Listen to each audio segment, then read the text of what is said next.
Equivalent fractions. Equivalent fractions are different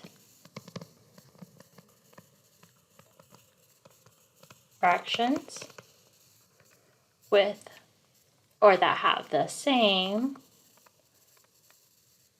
value.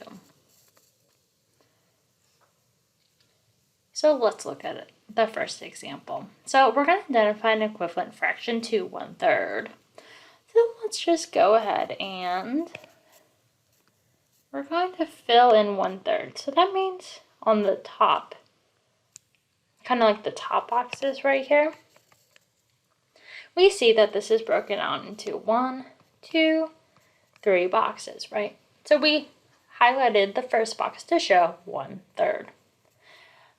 Notice how if we were to look at the second one, right?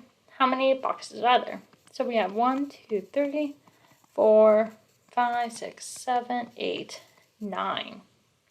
And then if we were to do the same thing, we would have to fill in 3 boxes out of the 9 in order to have the same value, right? So we have the same amount, right, from starting to the ending, but the first one's broken out into 3 individual like parts, and then the bottom one's into 9 parts. So the first one is, say, 1/3. The bottom is 3/9. So notice how we go from 1/3 to 3/9. We do this by multiplying by 3/3. So if we multiply the top by 3, right, we get this 3. We multiply 3, then times the 3, we get the 9. So all we had to do was multiplying the 1/3 times another fraction that has the same value on top and bottom. So we just did it by 3/3, and we got 3/9. So if we were to identify equivalent fraction to 1/3, it'd be 3/9.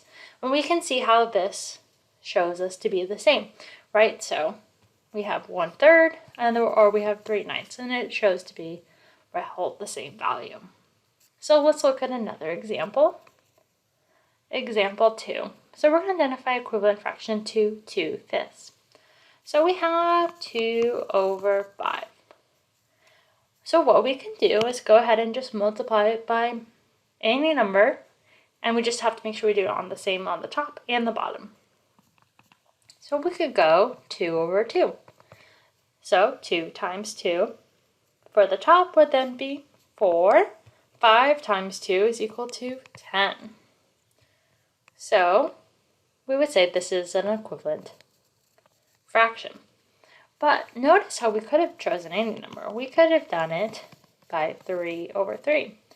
So what would that be? We would get 6/15. And if we were to find the decimal, we would see that all of these are going to hold the same value, right? 2/5 or 4/10 or 6/15. These are all equivalent fractions. So you could either enter in 4/10 or 6/15 in one up, and it would be considered correct in both cases. Let's look at then example 3. So we have example 3. We're going to identify an equivalent fraction to 4/7. So we have 4/7. I always like to do the first thing, which is just 2/2. So 4 times 2, 8, 7 times 2, 14. What if we did 4/7 times 4/4?